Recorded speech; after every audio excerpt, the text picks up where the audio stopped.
It's now streaming on YouTube. Oh, we are? YouTube. Yeah. Oh, great news.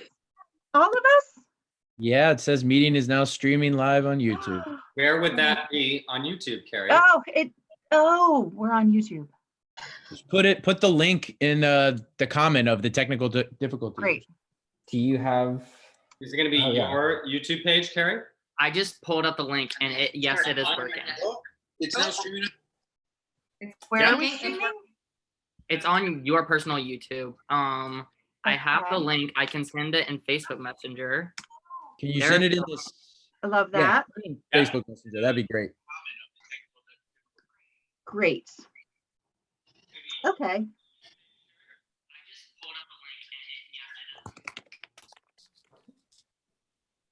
Hello, all of Carrie's fans on YouTube Live. I'm Hunter Spangler. Channel's a hot one. I have one old audition video on it. Good times. on the block 001. Great. Do not Okay. see any of the self tapes. I'll post it in the. Was being difficult. And we have moved the reading over to YouTube. I have one old audition video on it. The alert. All right, Austin, you sent me the link. I did. Carrie's fans on YouTube. What's the dinging mean? That was Facebook Messenger. I had it open still. Ah, it's a nice sound. It's a very soothing sound. 28 people now are happy that they're with us for their technical difficulties. Okay, Uh-huh. brilliant. Yes. Yes. We have 6 Yeah. people watching us. Our forces assemble. Oh, Great. Well, hooray. We can vamp for just a second. I'll do a long-esh welcome, but I do have the link now up. So everyone can see, and I guess if they're watching live, they can always just start a little bit back if they come to us a little later. So hi, everybody. Thank you so much for staying in to watch theater tonight. Sorry we had to move things from one website to another, but here we all are and we're on YouTube together, and we are going to be reading Happiness is Homemade by Quinn Xavier Hernandez. Quinn is a young playwright living in Atlanta, Georgia. He is a 2018 graduate of Clemson University, and he has been out putting himself out there in the world and doing the work of a theater maker ever since. This particular play was workshopped while he was at Clemson, and also received a developmental reading from Working Title Playwrights in Atlanta, Georgia. So a couple little things about tonight. This, of course, started, if you've been watching posts on Facebook, this started just because of everything that's going on in our world right now with the coronavirus and COVID-19. And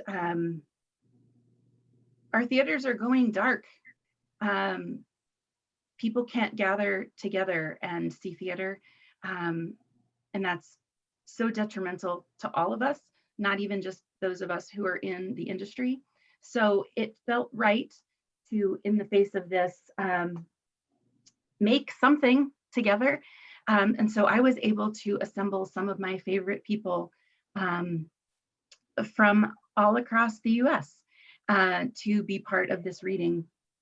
And I loved it. I knew that Quinn had a play called Happiness is Homemade, and I thought it was a great first choice for us because this is homemade. You know, we are all truly in our homes, and it just felt right. If at any point, because we are dealing with technology, if at any point one of the actors has their video feed or their audio feed goes out, our director, who will introduce herself in just a moment, will pick up the lines until that person can get back in on the call. And I just wanted to say one other thing really quickly before we start. My intention, at least at this point with this company, is in no way, shape, or form to try to monetize this. I'm not interested in that. But if you have a few dollars in your pocket that you are willing to share, find a theater that is making work in your town where you live and make sure it's there after this is over. So, so please give to a theater. And for now, we're going to bring you Quinn Xavier Hernandez's play. But first, we'll introduce ourselves. We'll start with our director, Lauren. Hi, I'm Lauren French. I'm from Greenville, South Carolina, reading here today. I am the director. I will be reading stage directions, and I will also act as the audience for the Martha Marmalade and Guy scenes. Great. And so I am Carrie Seymour, and I am going to be playing Martha Marmalade. She is female identifying, sweet as sugar. She has the air of a 50s housewife. She is the star of Living La Dolce Vita. Hey everyone, I am Drew Whitley. I'm coming to you tonight from Greenville, South Carolina as well. I'm going to be playing the role of Guy. Guy is male identifying, he is unenthused, and he has lost his zest for life. Hi everyone, my name's Austin Wilson. I'm coming to you from Clover, South Carolina. I'll be reading the part of Charlie tonight. Charlie is male identifying. He's eager to prove himself and he hates his job.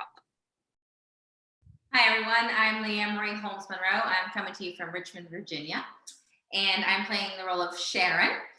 She is female identifying, incredibly type A, very much concerned with the profits of her work, and she pushes others harder than she probably should, and I am Charlie's aunt. Hey everybody, my name is Hunter Spangler. I'm coming to you live from Los Angeles. I will be playing the character of Jesse. He is male identifying, a slob, the kind of guy who will eat even if he's not hungry.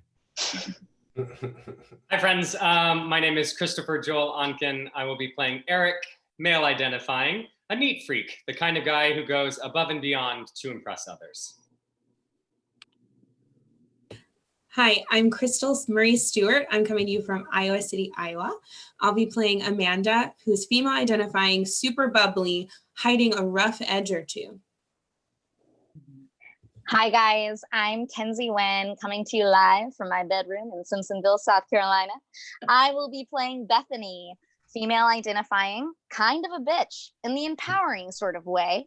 Tells it like it is, not one to back down from a challenge. All right, hi everyone. I'm Tai Tillman. I'm coming to you live from Los Angeles, and I'll be playing Lucas, who is male identifying, a group therapist, good-natured, puts on a fake face for his patients, and doesn't know how to handle serious situations. Hi, I'm Kat Dunn Watson. I'm based in New York. I'll be playing Vivian, female identifying. Lucas is patient and quick to jump to extremes. Setting. The set should be minimal, rely on counter space, chairs, spotlight, and props. Time, the present. Scene 1, the sweet life.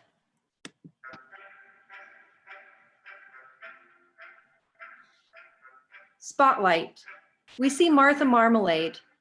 Plush, cute, with the air of a 50s housewife. She stands proudly at a countertop wearing a fluffy, frilly, colorful apron. Large pot rests in front of her. Welcome to Living La Dolce Vita.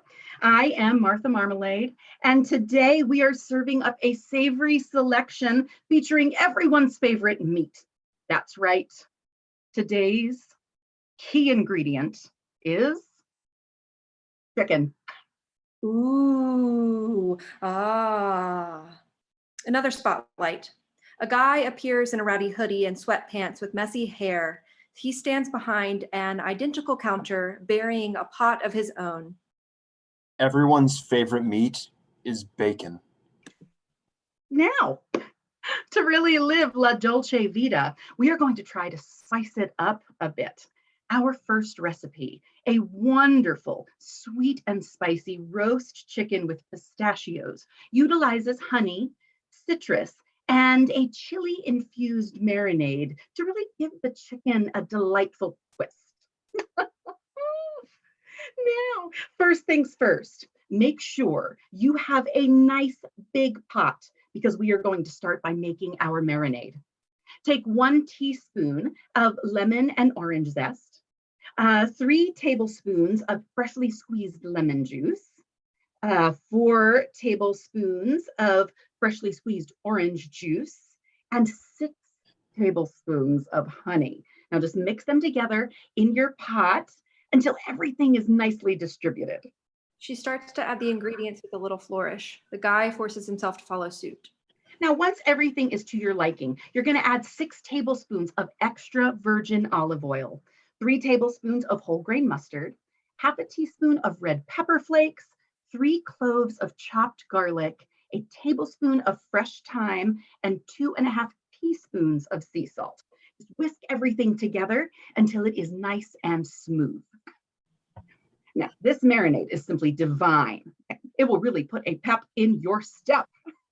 And what you may not know is that this can also make a wonderful sauce.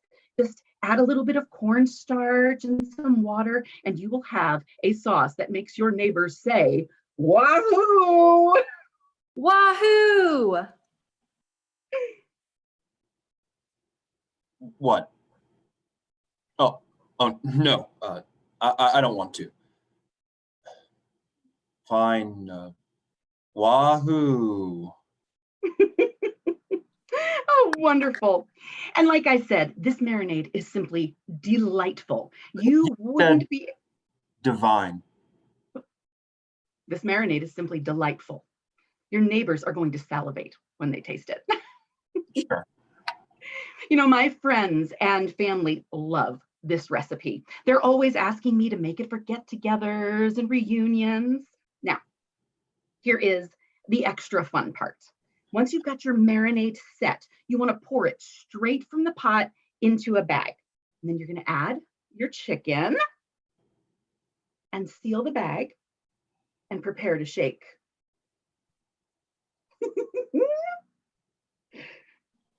Now, really, just give it a good shake so the marinade really coats that chicken. You don't want to miss any of that absolutely scrumptious flavor. Okay, that means you too, okay? Mm-hmm. Just put a little elbow grease into it. Yep. Okay, that's not enough. It's fine. No, it's not. You have to follow the directions or it won't turn out right. So give it a good shake, okay? No, here. No, don't. No, let me help.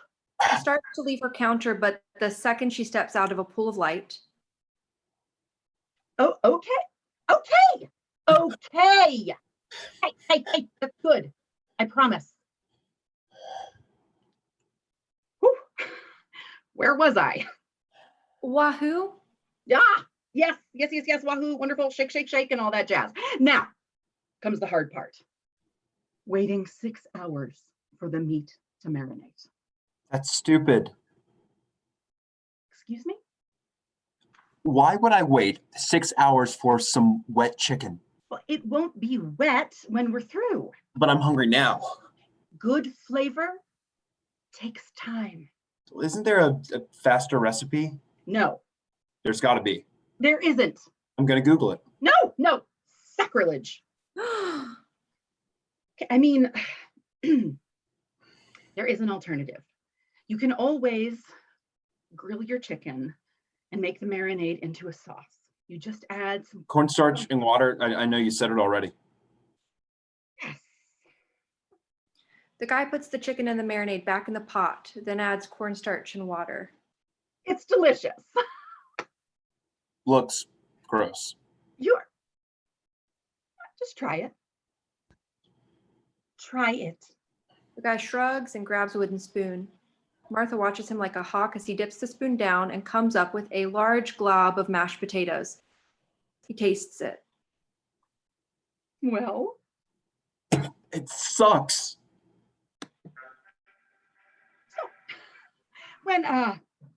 when we come back, we will be looking at how to make a delectable chicken curry that will have your taste buds shooting off fireworks. It'll have you shooting something off, all right. Blackout, end scene. Scene 2, service with a smile. First, the smell of fresh waffle cones, then the sound of a phone ringing. Lights rise as the phone continues to ring. Charlie, a young man in a neon-colored t-shirt with a hip, vaguely 60s logo on it, finishes making a waffle bowl and sets it with the others of its kind.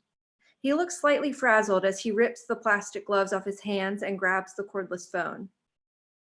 It's a totally cool day here at Yo-Yo Yogurt. This is Charlie. How may I? Yes, ma'am. Let me see if I... Yes, ma'am.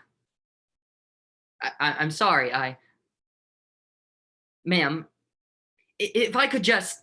He removes the phone from his ear, a woman shouting gibberish on the other end. Ma'am, ma'am.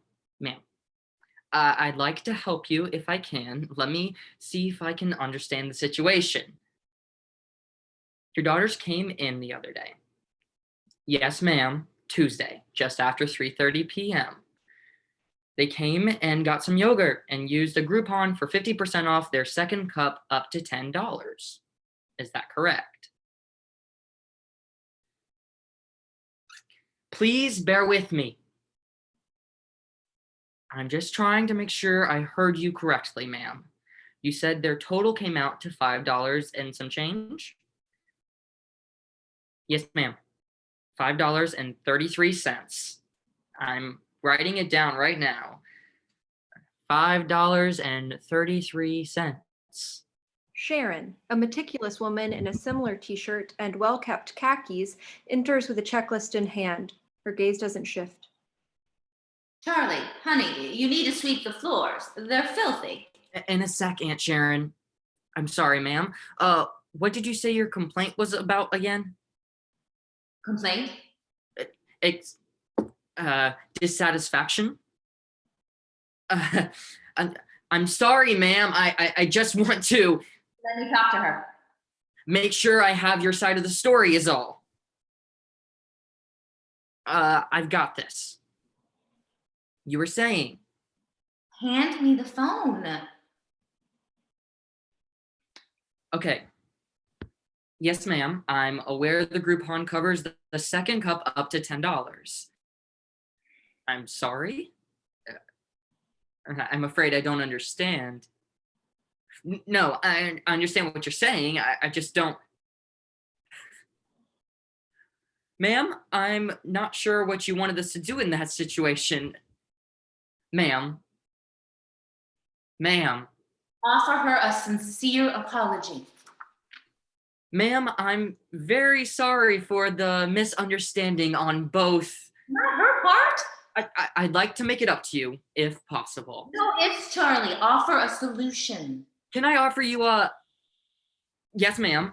Maybe you'd like A discount. 20% off your next... No, higher. 30? Not that high. Or 25 per... Yes, ma'am. Just a moment. She wants to speak to you. What's the matter? You were doing so well. Talk to a supervisor, not some lackey. You aren't some... I wouldn't keep her waiting. Right. What's the issue? Her kids came in and didn't take full advantage of their discount. She says we should have told her daughters to get more yogurt because they weren't using the Groupon properly. Simple. Sharon takes the phone off hold. Hello, ma'am. This is Sharon. I'm the manager of Yo-Yo Yogurt. What appears to be the problem? Charlie gets the message and heads off for the back room. I see. No, I see. Well, ma'am, I'm sorry you feel that way, but it's not our employees' job to make sure our coupons are being used to their full extent. Charlie re-enters with a broom and begins sweeping. But I do, however, understand that these things happen. How about a free cup of yogurt next time you come in? No? No catch? Just a free cup of yogurt to express our apologies. She's the one who should apologize. Sounds great. I'll leave a note with your name. Remember, I can take it down when you're ready. There you go. Just give us your name, and when you come in next, you'll get a free cup. We'll be waiting. Have a lovely day, ma'am. Charlie, honey, I don't understand. Neither do I. How that was so difficult. I mean, really, all you have to do is to assess the problem and offer an appropriate solution. I was trying. It's not rocket science. I was doing exactly what you told me to do. It's not my fault she wanted to yell my ear off. Charlie, honey, the customer isn't always right, but you make it work anyway because sales are sales are sales are sales. Well, She sees a physical change in him, some sort of warning, and returns her attention to the checklists. I'm glad you've been paying attention. Yes, ma'am. Sharon moves about the space. She checks the counter for dust, spotless. She inspects the waffle bowl Charlie made earlier, workable. She returns to her list. Have you cleaned the restrooms yet? No one's been in yet. That's not what I asked. No one has used the restroom. We don't want them to be dusty. They're not. First impressions are everything, Charlie. Yes, Aunt Sharon. Add cleaning the restrooms to your list. Okay. Well, aren't you going to write it down? I'm good. You should write it down. I've got it. Charlie, honey, it would make me feel better if you wrote it down. It's honestly the next thing I'm going to do. Don't worry about it. Sharon takes a piece of paper from behind her checklist. I'm just going to write it down for you. Never mind. I'll go do it now. Wait a minute, Charlie. These floors are... filthy. I know, Aunt Sharon, but I heard you. Well, you should finish what you're doing first. The sound of a door Charlie. opening and closing. Honey! I just figured since it was so important to you, I'll get it done first. He returns and goes back to sweeping. Bathrooms are clean, by the way. Well, there's a natural order to everything, sweetheart. You should always finish one task before you start another. And otherwise, you might not finish any of them. Fine. Is everything all right, Charlie? You're being very short with me today. We want Yo-Yo Yogurt to be a warm and inviting place. Right. We want people to feel welcome for their stay with us. So they'll come back and buy more. Yes. I get it. I wasn't saying that you're not. Charlie sweeps up the rest of the dust into a pan and heads off to dump it. He returns with a rag and begins to wipe the countertops. Sharon watches him. Do you want to take the rest of the day off, honey? What? Do you want to take the No, rest? I heard you. I'm good, Aunt Sharon. I don't want to take the day off. Are you sure? You just seem to be... What? Well, in a bad mood. I wouldn't want the customers I'm not in a to... bad mood, Aunt Sharon. It's okay to take a personal day if you need it. I mean, working here shouldn't be stressful. I'm fine. Really? Is this about the customer on the phone? Because really, Charlie, honey, it's not that big of a deal. I mean, people can be unreasonable, Oh, I know it. but you can't let them get to you. Charlie tries to focus on his task. There's a rigidness to his movements. Sharon takes the rag from him and pats him on the shoulder. Charlie, sweetheart, I mean, it's always difficult to navigate those situations. I mean, people, especially customers, want the best from you, and they won't settle for anything less. The trick is to give them what they want without losing sight of your best. Now, let's talk about your form and wiping the counters. I mean, small concentric circles will really help lift those stains faster than if it's... Charlie? Stop. Please, just stop. I don't understand. I'm doing my job. Well, I didn't say you weren't, honey. I was just trying to help you. I wouldn't call what you're doing help. Well, it was just a momentary adjustment to help you improve. If it's only momentary, then why does it feel like it's never going to end? Charlie, honey, Do I always look like I'm in need of improvement? No, of course not. Then stop. I can't stand it when you hover over me and try to adjust every little thing I do. I never say exactly the right thing to a customer or wipe the counters to your liking. I can't even make a waffle bowl without you coming over it for imperfections. I want you to be the best that you can be. No, Aunt Sharon, you don't. You want this store to be flawless. You want to make a lot of sales and you want to bring home a lot of money. It's not true. You want everything to be to your taste and you don't care if you suck the life out of me to do it. Okay. I can't take it. It's okay. Okay, I hear you. No, it's not. In fact, I quit. Now, Charlie, don't be so melodramatic. Melodramatic? This isn't... Fine. He picks up the waffle bowl he made. Charlie, what are you... He dumps it on the floor. Charlie! He stamps on it, crushing the waffle bowl into a million pieces. He grabs 2 more and crushes them in his hands. Charlie, honey, seriously! Charlie tosses the pieces of waffle bowl around and starts grabbing more from the counter. He goes into a fit of crushing and stomping and evading Sharon as she tries to get him to stop. This escalates until there are no more waffle bowls left. Sharon goes for the broom, but Charlie manages to grab the other end at the same time. They tug at both ends, making no headway. Suddenly, the sound of the front doorbell and the door closing. Sharon immediately lets go of the broom. Charlie attempts to nonchalantly sweep up the mess. Hi, welcome to Yo-Yo Yogurt. It's a totally cool day. Blackout. End scene. Scene 3, The Sweeter Life. Martha Marmalade reappears. She is in the middle of checking her reflection in the mirror. The guy has also reappeared in his own bubble.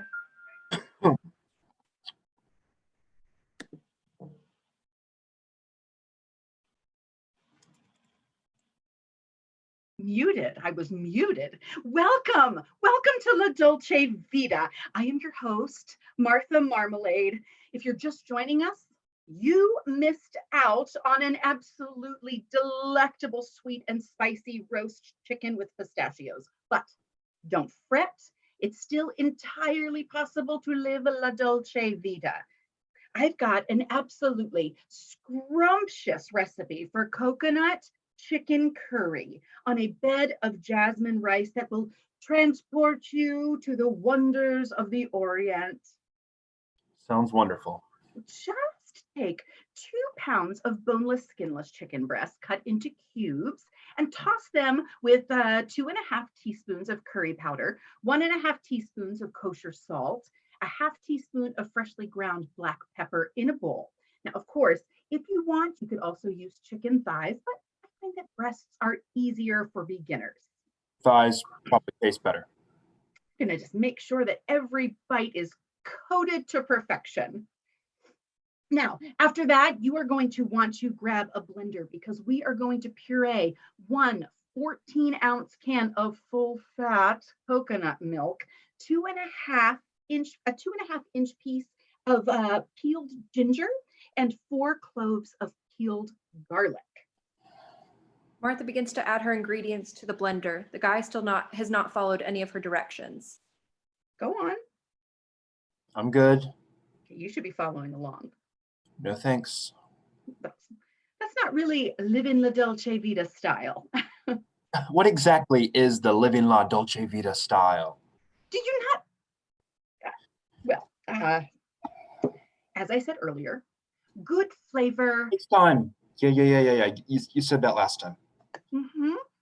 Now, you seemed to be lacking the key ingredient of patience. If I remember correctly, I mean. So? So, let's get to it. You will never fill your mouth with flavor if you don't get to work. Martha adds the rest of her ingredients from the above list to the blender. He hits blend and bounces along to the sound delightfully. When she notices the guy still not following along, she hits the off button. Go on. Now. The guy sighs and concedes to adding all of the ingredients except for the coconut milk. Okay, this recipe is to die for. It used to be my great aunt's favorite. She would gobble it up the second it came off the stove. I mean, poor thing. She would burn the heck out of her tongue, but she'd always tell me that it was worth it for that rich, creamy coconut flavor. What happened? Excuse me? You said it used to be her favorite, which implies that it no longer is. Well, she loved it until Your subtle way of telling us that she died? That's a story for another day. Well, where was I? Yes. Of course, once you have your puree and your chicken all settled, you want to take 2 tablespoons of virgin coconut oil and half of a finely chopped onion and heat them together over medium-high in a skillet. But once the onion is nice and tender, add in the chicken and the coconut mixture. What if I'm allergic to coconut?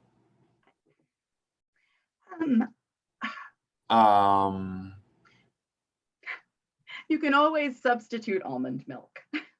If coconut makes me swell up like a balloon, and almond probably does the same. There's always soy milk. Gross. Does anybody actually buy that? Yes. And really, if that doesn't work, then I don't know what to tell you. What about regular milk? It's possible, but I wouldn't. Well, but then I would. I have to advise against it. Any of these alternatives will change the flavor exponentially. But it'll work. Well, yes, but He pulls out a carton of milk with a cartoon cow on it, opens it, and goes to pour. no. What? Just don't be a heathen. I really must insist. Do you honestly have a nut allergy? No. Then follow the directions. I don't. Oh. You don't want it to taste bland, do you?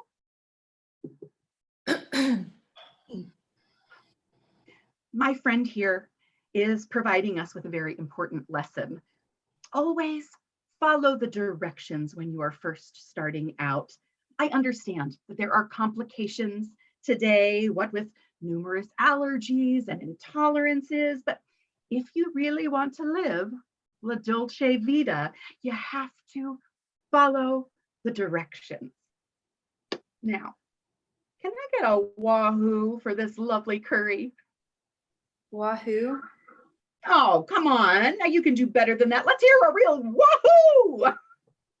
Wahoo! What about you? Aww. Wahoo? Back to this curry. After you cook the coconut milk and the chicken for roughly 7 minutes, no, listen here. Come on. This isn't living La Dolce Vita style that we all know and love. Bring him back. Bring him back. No. Bring him back. Bring him back. Bring him back. Bring just fine, fine. Just shut up. Jesus.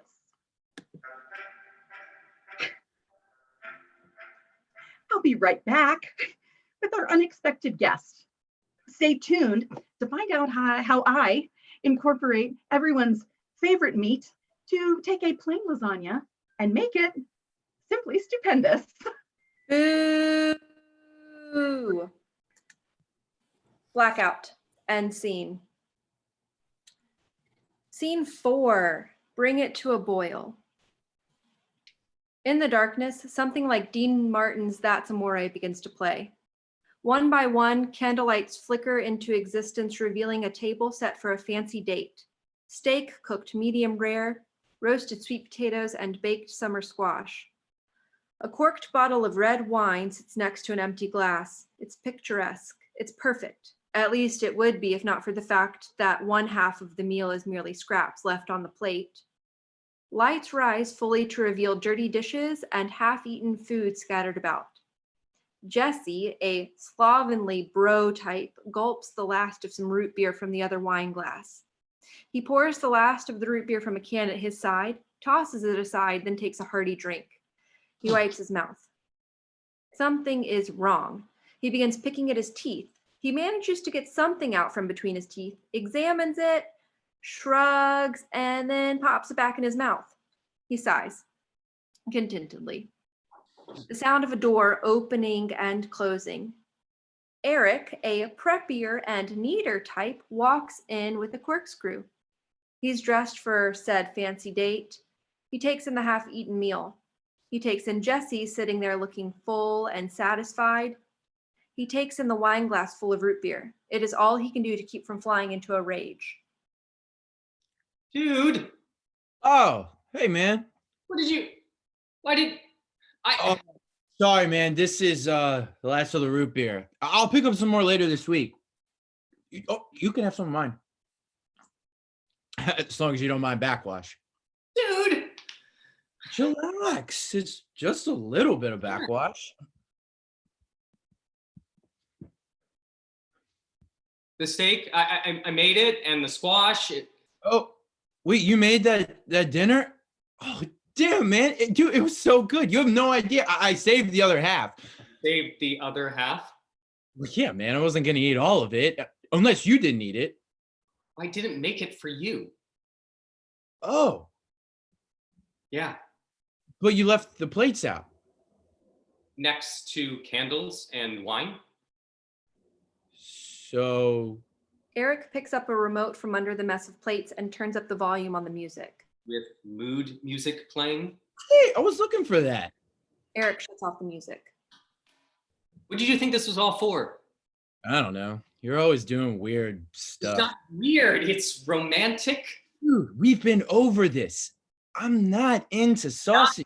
With you. Did you even check the calendar? Nah, it's always cluttered. No kidding. Yo, chill. Tonight's my date. With Katie? Who? Katie. Who? Katie, the girl at Puerto Rican Barbie. Damn. For real? Yes. Nice. It would be if you. Oh, I get it. You cook her some fancy pants meal to butter her up and then. That's not. She's not that kind of. Even if I wanted to, man, it was like. Man. Shut up. It's ruined now, thanks to you. Huh? Dude, you ate our dinner. Oh. What? Only half of it. Why not just divide it in two? Really? Yeah. Huh. She probably wouldn't have been able to finish a whole portion anyway. Chicks are weird about stuffing their faces in front of guys. I didn't think about that. That's why you have me. Don't worry. I won't steer you wrong. And this way, you both get to eat. Mm-hmm. Genius, right? No, it's really not. Eric snags the wine glass Jesse had been using. He pours the remaining contents into a bowl. Eric. Eric sets the wine glass down on the counter table so hard it might just shatter. He goes to grab a rag to clean it up, but has difficulty finding one. Come on, man. Look, chill out. No, I'm not gonna chill out, Jesse. This place is a wreck. My dinner's gone to... Not that bad. You know what? Never mind. You wouldn't understand. This is normal for you. Eric gives up on the rag and starts stacking the used plates and bowls and cups. Jesse watches, unsure of what to do. Dude. Don't talk to me. Eric. Come on. Don't get like this. Stop stacking them like that. Don't tell me what to do. They're gonna fall over. What do you care? I'd like to be able to eat off something other than the floor. That's a surprise. Dude. What? You'd be eating off the floor if I didn't clean up after you? Do you know how long you leave stuff sitting out? I don't. Damn long. I had to buy new cereal bows 2 weeks back. But did you notice? That doesn't... No, I don't think you did, which is beyond surprising because guess what? The new ones aren't even the same color. There's no way. Yes, there is. This is getting ridiculous, Eric. Just calm down. And why I had to replace them? There was so much sour milk left in them that it stained the bowls. That I tried everything I could to everything I could think of to clean them. I scrubbed them with bleach twice, and nothing changed.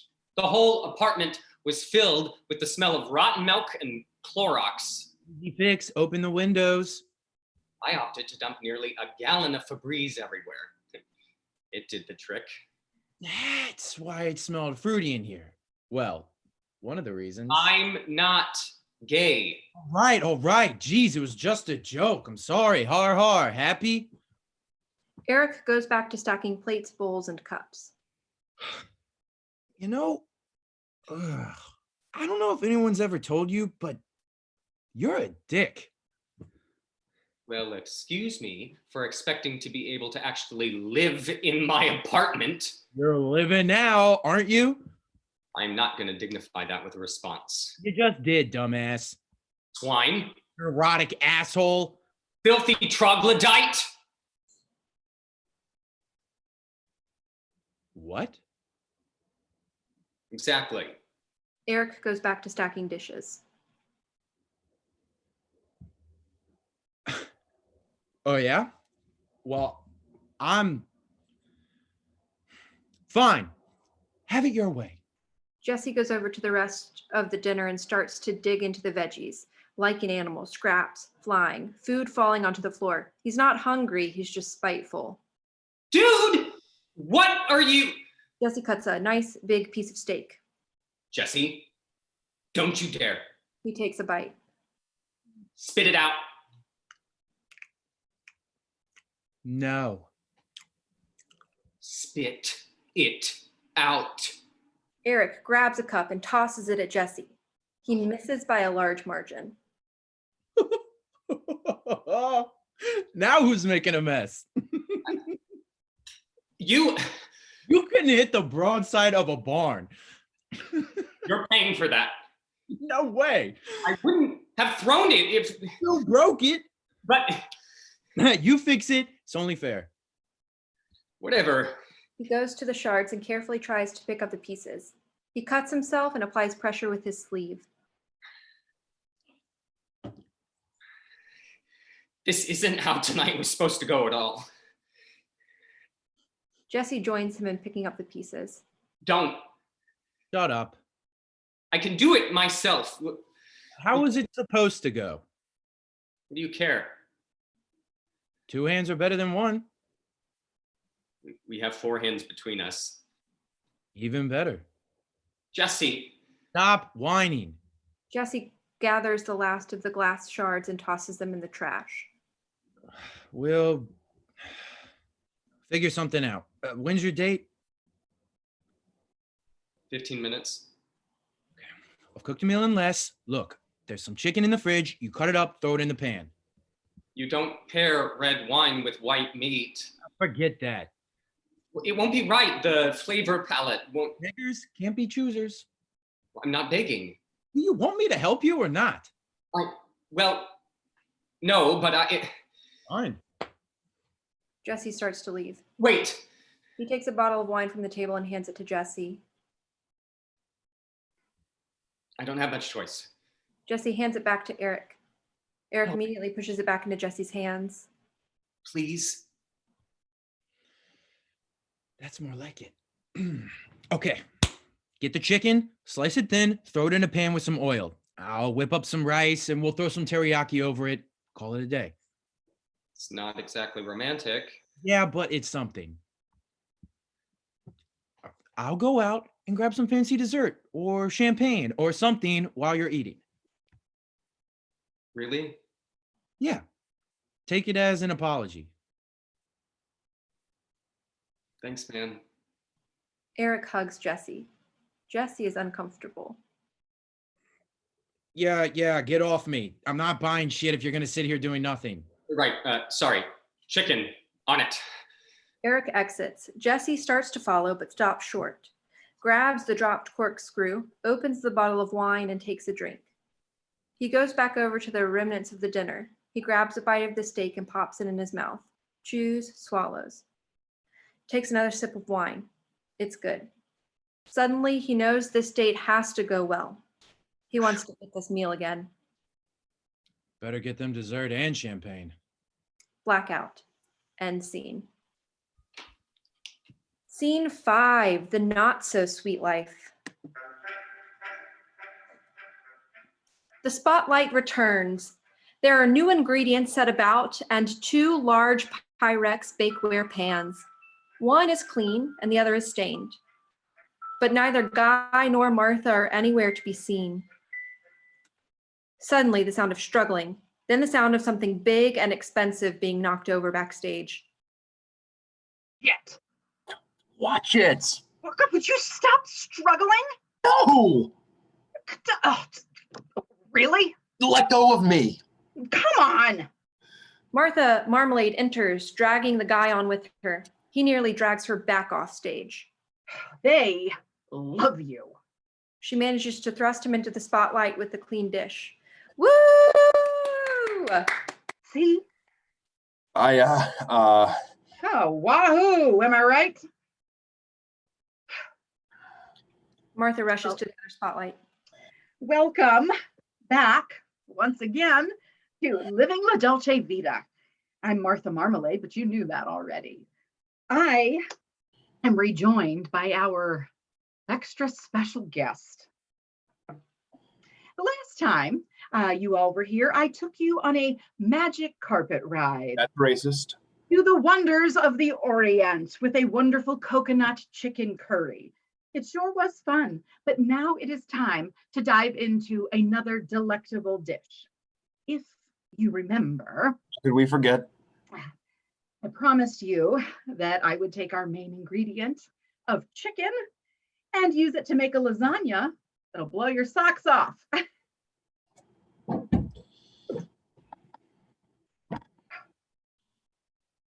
Wahoo. What did I tell you, folks? Okay. For this recipe, you'll need 9 lasagna noodles, a half a cup of melted butter, an onion that's been finely chopped, a clove of minced garlic, half cup of all-purpose flour, 2 cups of chicken broth, 1.5 cups of whole milk, 4 cups of shredded mozzarella cheese, 1 cup of grated Parmesan cheese divided into 3, a teaspoon of dried basil and oregano, half a teaspoon of ground pepper, 2 cups of ricotta cheese, 2 cups of chicken breast cut into cubes, 20 ounces of chopped spinach, and a teaspoon of fresh parsley. Ooh. After you've preheated your oven to 350 degrees and you've gotten your noodles going, you're going to want to create your sauce. And you take the butter and you put it in a pan over medium-high heat, and you fold in the garlic and the onion, and you just stir until tender. Then stir in the flour and the salt and simmer until bubbly. Follow up by mixing in the broth and the milk.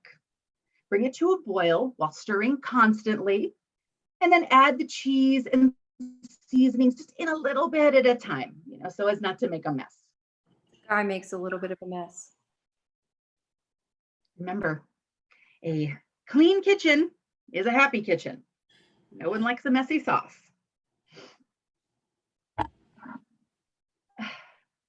Once you've got a nice even sauce, you're just going to take it off the heat and then begin to spread the mixture into a large baking pan, like so. She notices for the first time that she is at the counter with the stained Pyrex bakeware pan. Problem? Switch with me. What?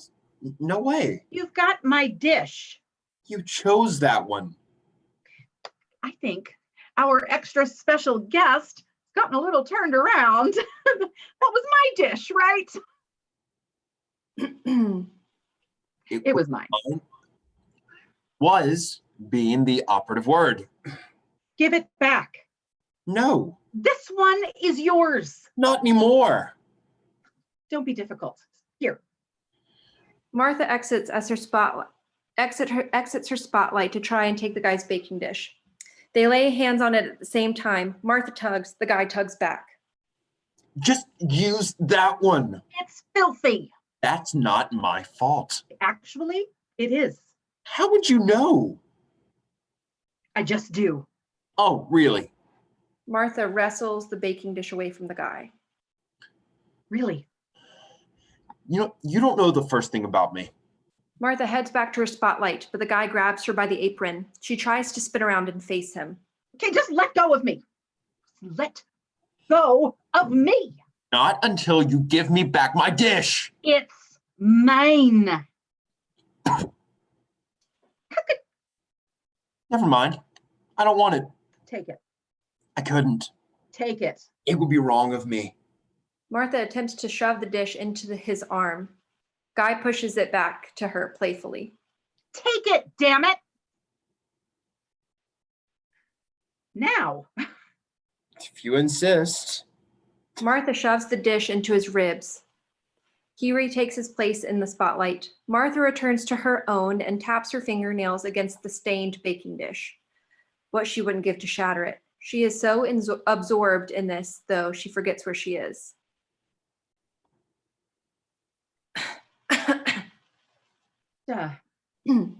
Take the sauce.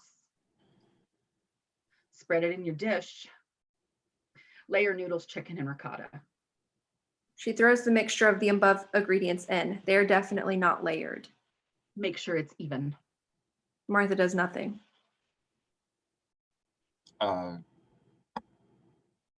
Martha? If you're good to go, and only you know if you're good to go, then toss it in the oven. Bake it till it's nice and crisp. And then in 45 minutes, you'll be living La Dolce Vita.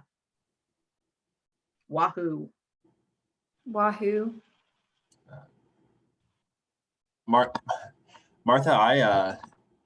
You alternatively, turn the oven all the way up and watch as your stupendous chicken lasagna bubbles with heat.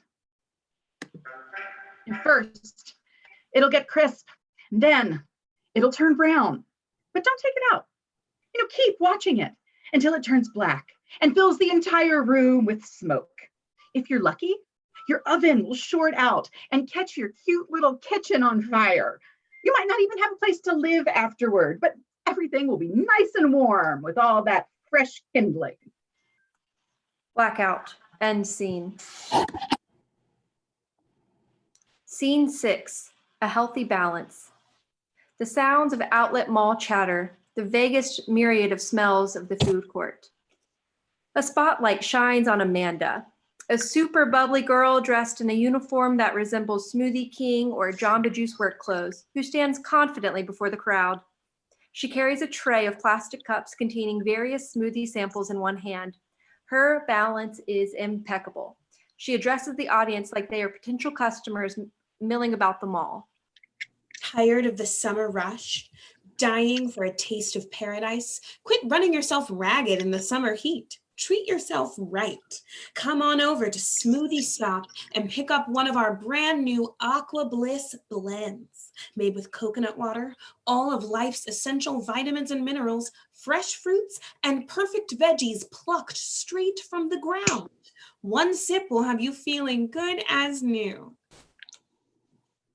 We have 3 different flavors on our menu: Pina Colada Paradise, Mango Tango, and Berry's Best Friend. Of course, you're more than welcome to mix and match flavors with our year-round special, the Build Your Own Blend.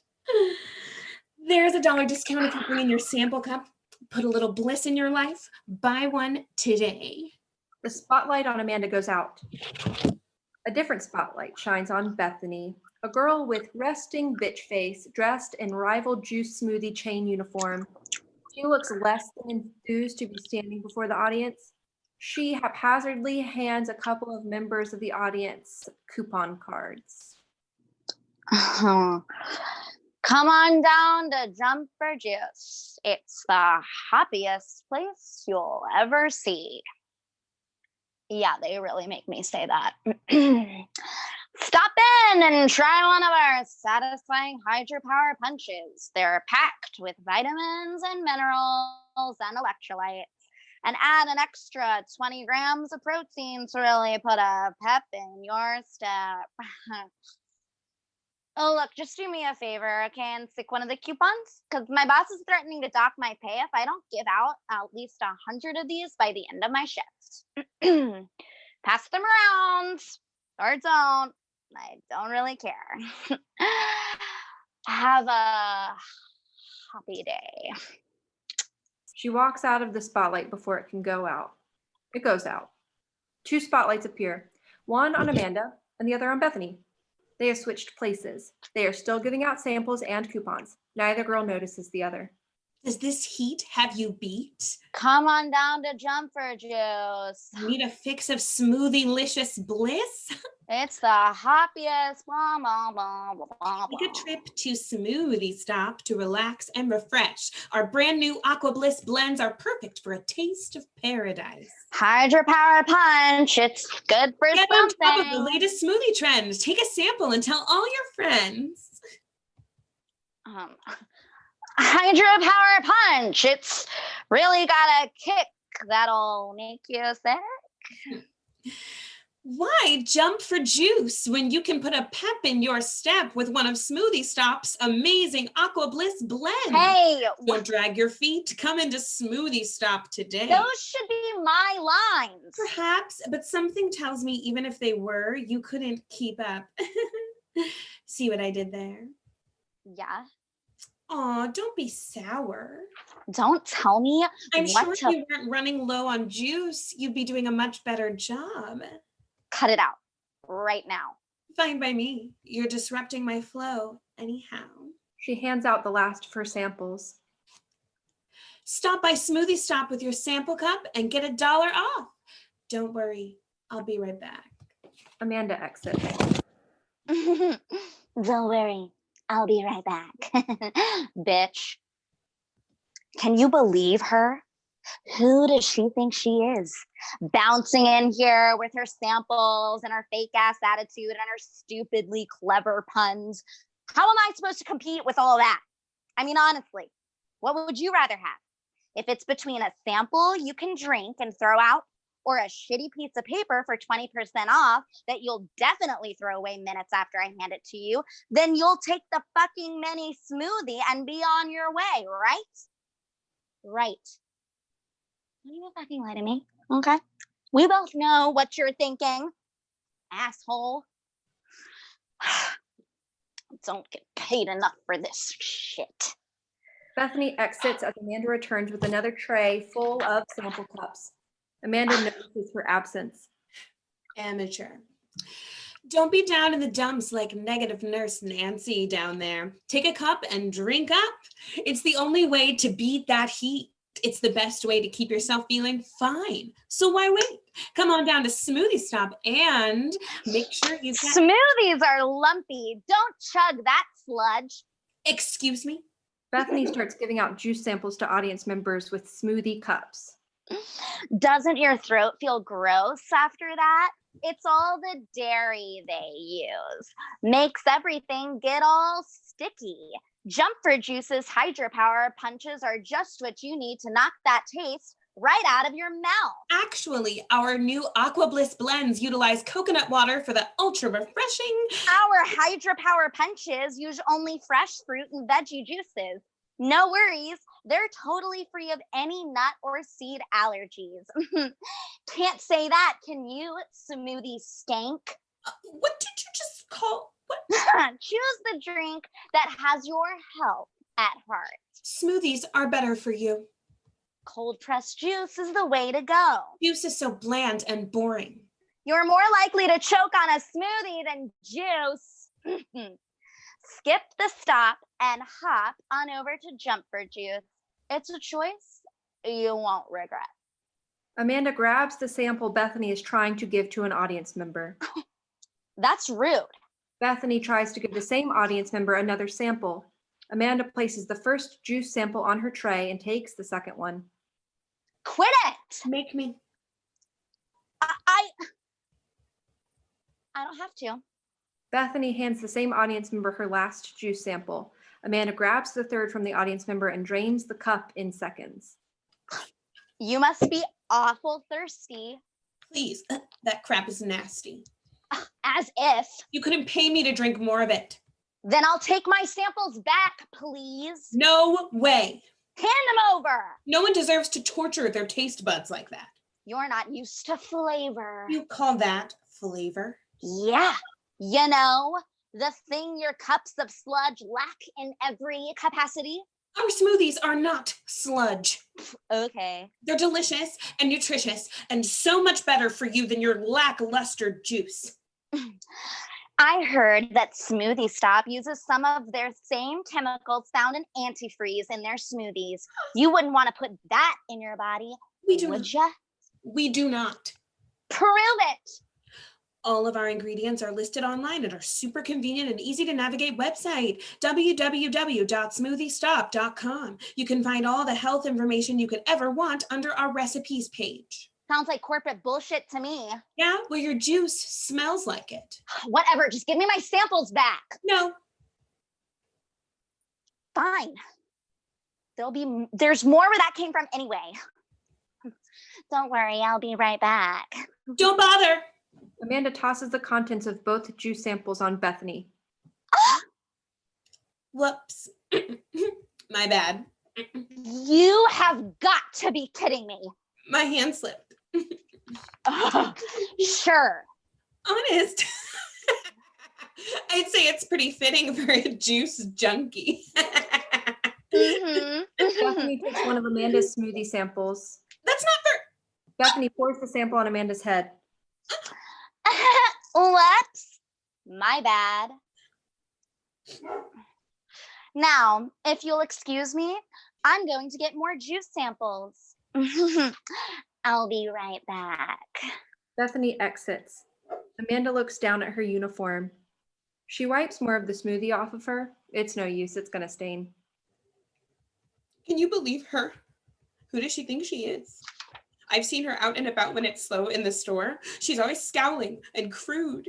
It's not my fault. I'm amazing at my job and have a great personality to boot. I don't deserve this. She ruined my uniform. I'll be the first to say it. I love our smoothies, but have you ever tried to get a smoothie stain out of your clothes? It's impossible.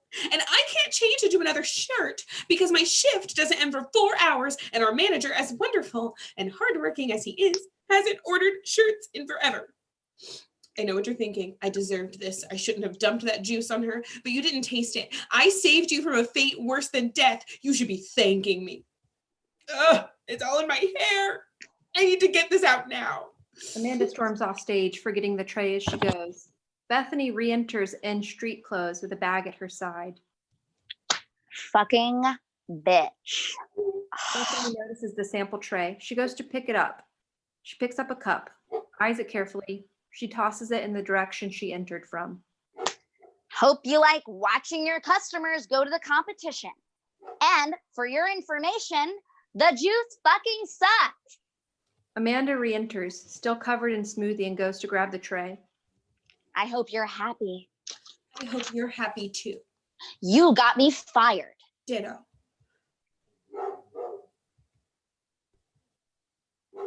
Fuck them. What? I mean, sucked working there. I don't know. Yeah. Fuck them. She goes to toss the tray down. She can't bring herself to fully commit, mostly because she doesn't want to make more of a mess. She sets the tray down off to the side. Bethany shakes her head. Amanda concedes by picking up the smoothie cup and tossing it in the direction she came from. The customers suck. No one actually drinks smoothies. Only Help Nuts by Juice. God, they're the worst. It's like ice cream, except it's good for you. I bet you get that all the time. Real talk. I count how many times they laugh to themselves about it. If it's more than twice, I add a nice big lump of vanilla ice cream to the cup. Shit is packed with calories and added sugars. That is so evil. It's only fair. Oh, totally. I'm right there with you.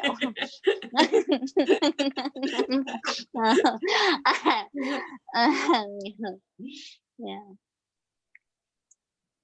My manager is an idiot. Oh, don't even get me started. Blackout. End scene. Scene 7. Sweet or sour? Lights return. Living La Dolce Vita set. All of the ingredients and mess are gone. Only a knife set and a bag of ice remains on the counter. Martha Marmalade enters carrying a cocktail shaker, a jar of maraschino cherries, an orange, a bottle of sweet vermouth, a bottle of aromatic bitters, and an extra large bottle of bourbon. The martini glass to complete the set is noticeably absent as she spreads the items about the counter.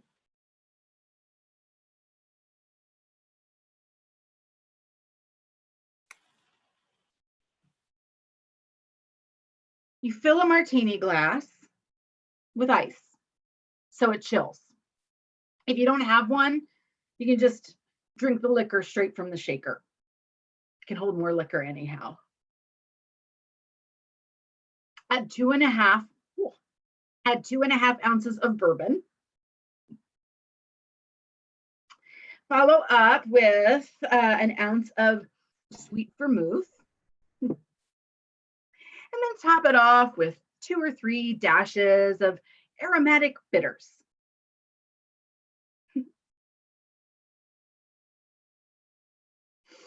And then just put the top on and shake.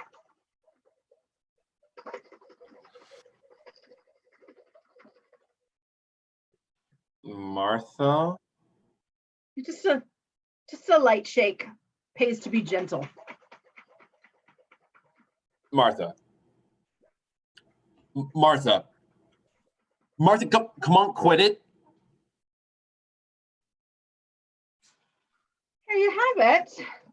A smooth bourbon Manhattan that will complement any chicken dish perfectly. Ooh. Alternatively, you could stir instead of shake, but let's face it, there's no fun in that. It's just so much nicer to shake it. And, for an extra special kick, you can pretend that the cocktail shaker is someone's neck. Just really go to town on it. That's very nice. She reaches under the countertop. She pulls out a bottle of peach bitters and a bottle of simple syrup. She's. What are you? What are you? Shut up. I didn't realize you had a problem. Medicine. Because that's certainly not what a hardened alcoholic would say at all. Spite me. No thanks. Where is it? What? Mint leaves. I need mint leaves. Why? Because all I could find backstage were the ingredients for a Manhattan. I fucking hate Manhattans. I just want a mint julep. I fucking love mint juleps. I'd see. God, you know what? You wouldn't understand. You have no taste. Yeah, so you've been saying. She digs around under the counter some more. She gives up. She pours the mixture of alcohol that's at her disposal into the shaker, and she shakes vigorously. Okay, look, even I know that's going to taste awful. Oh. Okay. Okay. It'll do the trick. What happened to living La Dolce Vita style? Well, you killed it, along with my career. Oh, come on, it wasn't. Don't you dare. Well, they didn't fire you. Like, they couldn't. Could they? They can do whatever they want. You good? Yeah, I'm fine. And to answer your first question, no, they did not fire me. Not yet. That's Surprising? something. She opens the bottle of bourbon and drinks it straight. It's not the end of the world. Speak for yourself. God, it could be. I don't like you. I know. They do. I know. No, I mean they do. Oh. Yeah, they say my ratings have never been better.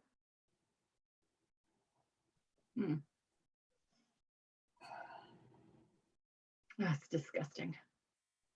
I'm sorry? Oh, no, you're not. Oh. Somehow I just don't think this is the best coping mechanism. Yeah, really? Well, who asked you? Fair point. The guy cautiously approaches the counter and looks at the liquor before him. Martha ignores him, drinking more of the bourbon. Guy reaches under the counter and pulls out a tall glass. Fill a glass with ice so it chills. Add simple syrup and a few dashes of peach bitters. Then He goes behind Martha and snags her bourbon from her. Hey! add a couple of ounces of bourbon. He adds a nice amount to the glass. Martha attempts to snatch the bottle from his hand. The guy puts the bottle back on the counter, admits the other alcohol. He then grabs the knife and cuts a bit of orange and tosses it into the glass. And a slice of orange and stir. Wahoo. The guy presents the concoction to Martha. What? An orange julep, right? She takes the glass from him and examines it thoroughly.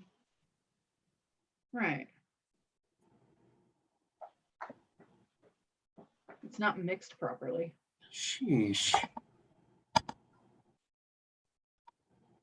But it certainly is better than a fucking Manhattan.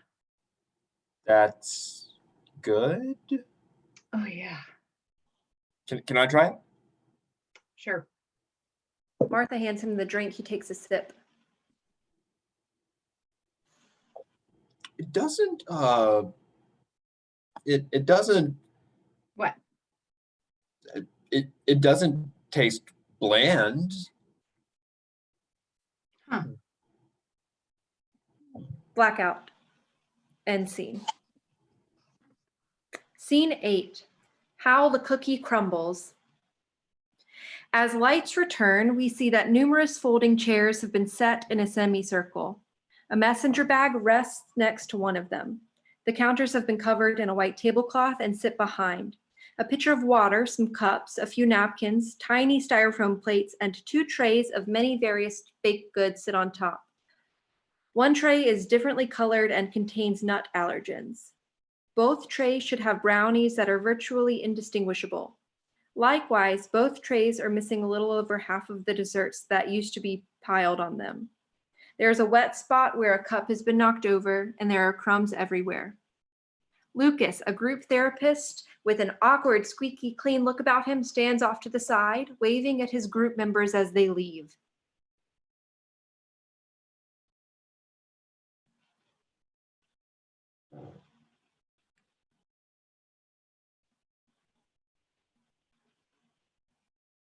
Can you unmute? See you next week. Remember, you are all empowered, capable people. He crosses to start putting up the folding chairs, then he spots the mess made at the counter. Damn it. Lucas starts towards the counter, but stops short. He is torn between finishing his current task and cleaning up the mess. It clearly unnerves him, enough so that he drops the chair he's holding, but instead of jumping straight into cleaning up, he goes to the desserts and plops one right in his mouth hole. He chews aggressively. Animals. He swallows, grabs another treat, bites into it, shakes his head, and puts it down. It's fine. It's fine. He swallows, grabs a cup, pours some water, and washes down the treat. He tries to clean up, but doesn't quite know where to start. He ends up plopping another treat in his mouth, then another. Lucas does not notice Vivian, one of his more volatile members, enter. She carries a purse. God. Oh. Vivian, unsure of how to approach, looks the other way. Maybe this was a bad idea. Lucas? Lucas rolls around, mouth full, eyes wide, another treat trapped in the vice-like grip of his hand. He looks like some sort of pastry-based serial killer. Vivian.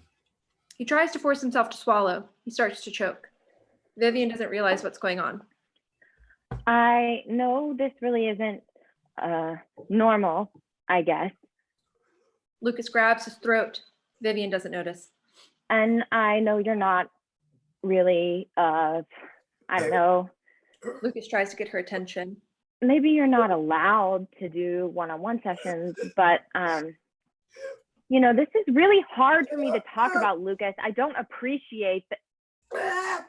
Oh my God, Lucas, I didn't learn the Heimlich. Vivian covers her eyes with her hands. Lucas makes even more desperate noises and removes her hands from her head. He tries to put her in position to give him the Heimlich maneuver. I don't want to hurt you. I'm not. Don't die. Please don't die. Vivian starts to give him the Heimlich maneuver. Once, twice. On the third time, Lucas coughs up the baked goods he's choking on. Vivian lets go of him. He stumbles. Oh, God. This is such a bad idea. Yeah, Vivian. Yeah. Lucas goes to the counter and shakily pours himself some water and takes a sip. I don't know why I bothered. Vivian. Vivian. I'm sorry. You startled me. I almost killed you. But you saved me. I could have been a murderer. I would have had to flee town in the dead of night. And then I wouldn't have any choice in the matter. I'd have had to change my name and put on some crazy accent to avoid the cops. Vivian, you're embracing the negative again. Let's take a deep breath together, okay? Come on, together now. In and out. Vivian. In. And out. One more. In. And out. Very good. Now, what can I do for you? I was wondering if it's just that I know you're not qualified. I mean that you don't really offer, one-on-one sessions, but I was thinking that maybe you might, I don't know, make an exception. I'm not sure that's the best idea. Just this once? We don't have the room for very much longer. I know, but this is Vivian, really. Please. Whatever you're going through can be addressed with the group. This isn't something I want the group to know about. Now, Vivian, I know. Our group is special. It provides us with. It provides each and every member with a sanctuary to open up about the obstacles keeping him or herself from a happier and healthier life safely and in his or her own time. Exactly. With all due respect, it doesn't always feel that way. I understand where you're coming from, Vivian. I don't think that you do. Please let me finish. I know it can be difficult to share in a group setting. It's hard to trust one person, let alone 2 or 3 or more. Now, I'm asking you to trust me right now, not only as your facilitator, but as someone who wants to see you succeed.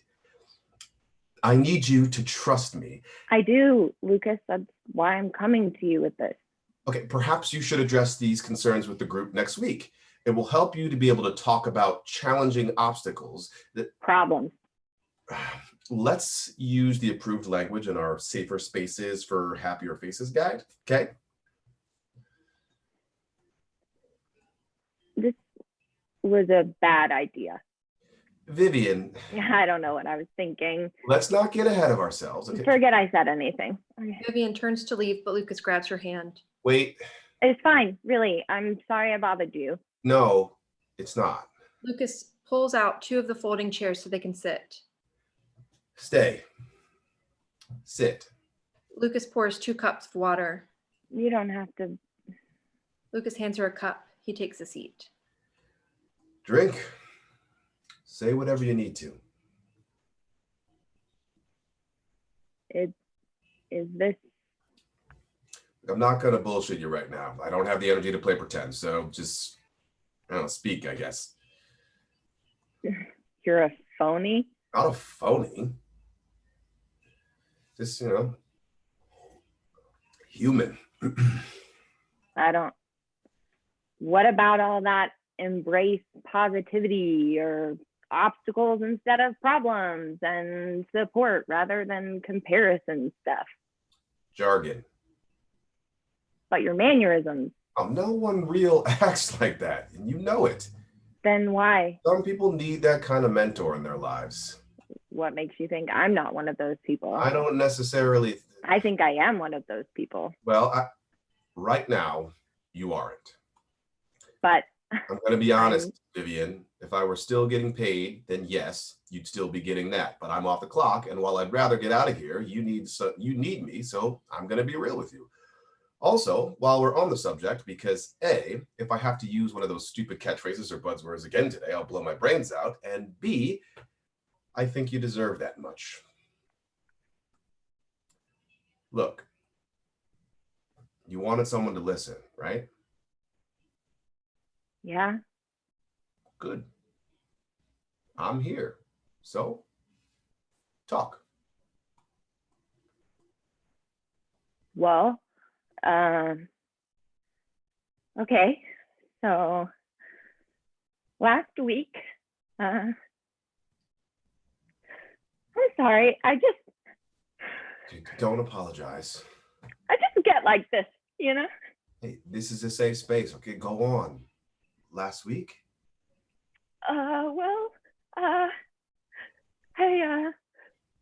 I thought about killing myself last week. Oh. Oh?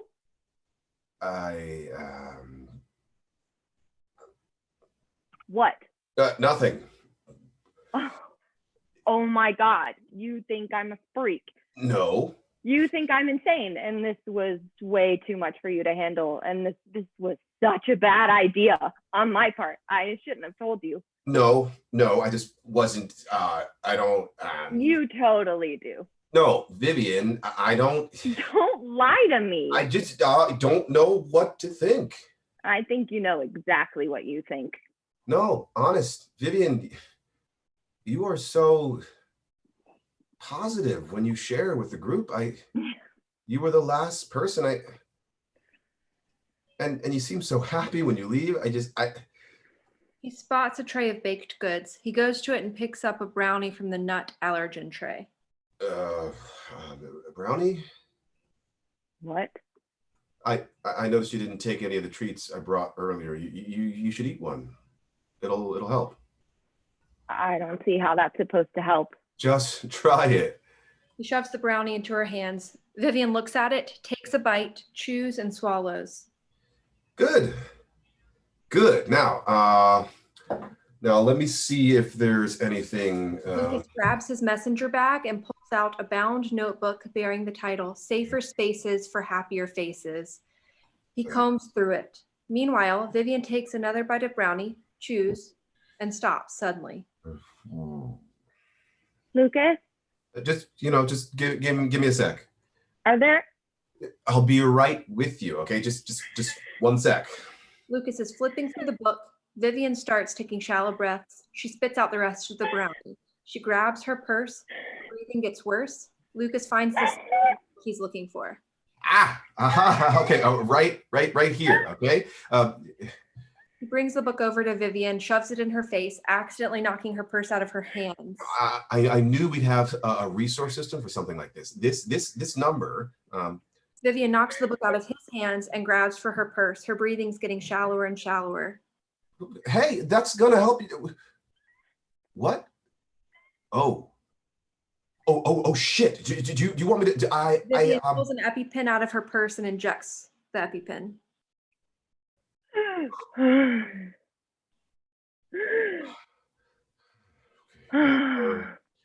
Are you? I'm fine. What happened? You gave me a brownie with peanuts in it. Oh. I am allergic to peanuts. I see that.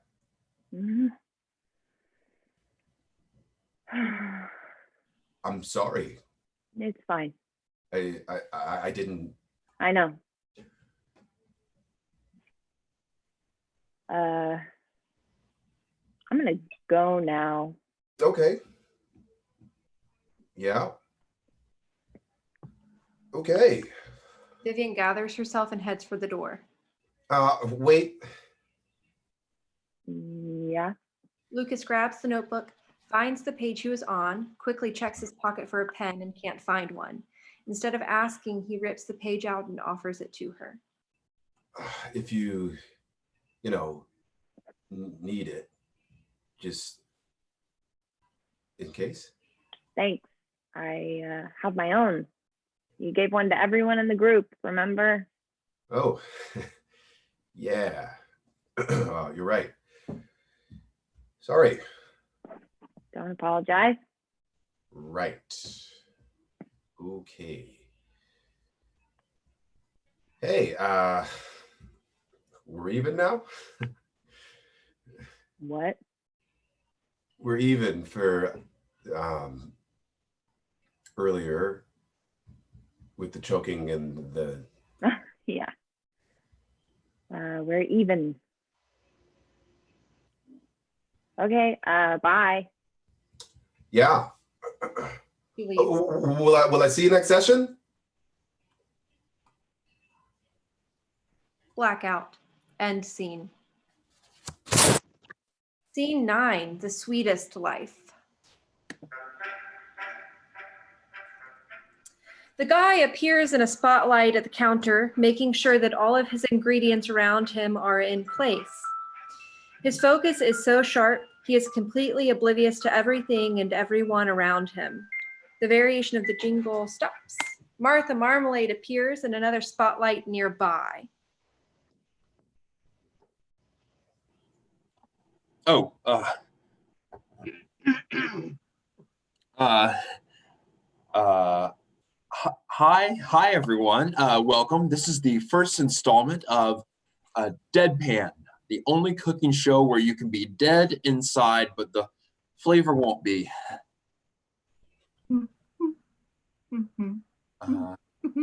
If you're joining us following the most recent episode of our parent show, Living La Dolce Vita, then you found a couple of new recipes that took everyone's second favorite meat. Oh, honey, please, what about the steak? Fair point. Look, let's not kid each other. I don't know what your favorite meat is. I can tell you mine is bacon. Keep on track. Right.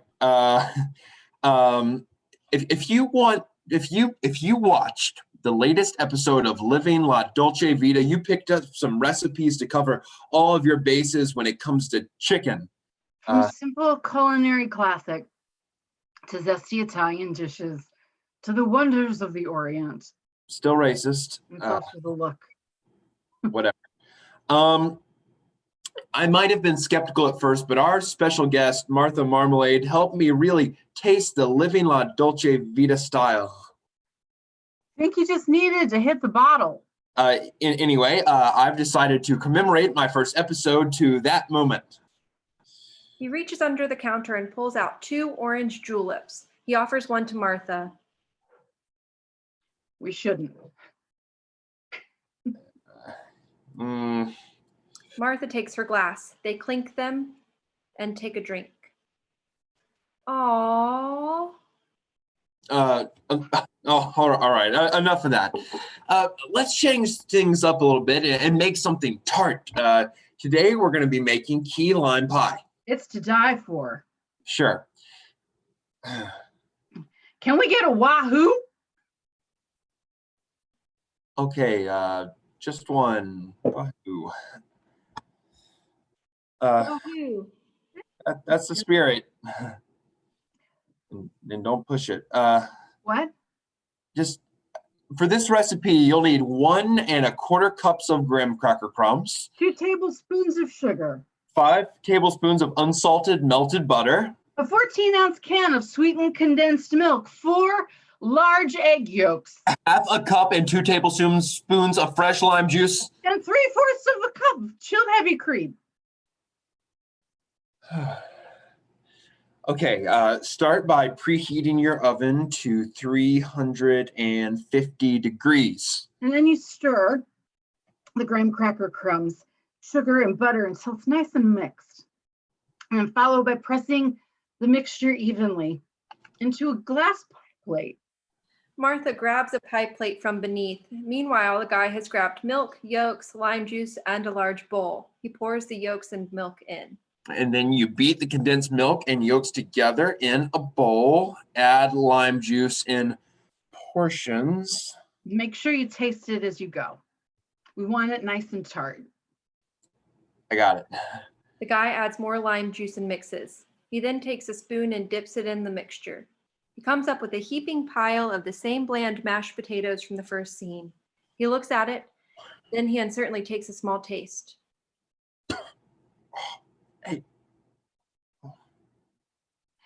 That's not living the Dolce Vita. Well, whatever. The guy starts to exit. Wait. She goes and grabs the spoon. She wipes the mashed potatoes off of it, and she dips it into the mixture. It comes up with just a hint of key lime filling. Try it now. I don't want to be disappointed. Try it. The guy reluctantly goes and takes the spoon from her. He tries it. Better. Just barely. Fine, it's good. Happy? No. But it's a start. Can I get a wahoo? Wahoo! Wonderful. Martha pushes the guy back into the format of the show, mixing the filling and lining the crust in the dish. Lights fade, end play.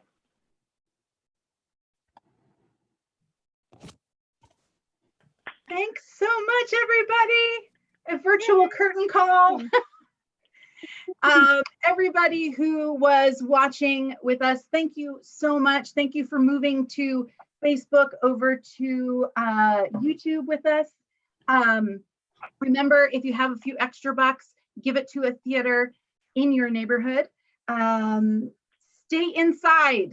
Please stay inside unless you absolutely have to go somewhere, and take care of yourself and take care of the people that you love. And the plan is there will be another group of people here. I think we might just do on YouTube every time because it went smoothly. But there'll be another reading next Thursday at 8 p.m. And I will be announcing the title, the playwright, the director, and the cast in the coming days. Thank you all so much. Woohoo! Stop the live stream.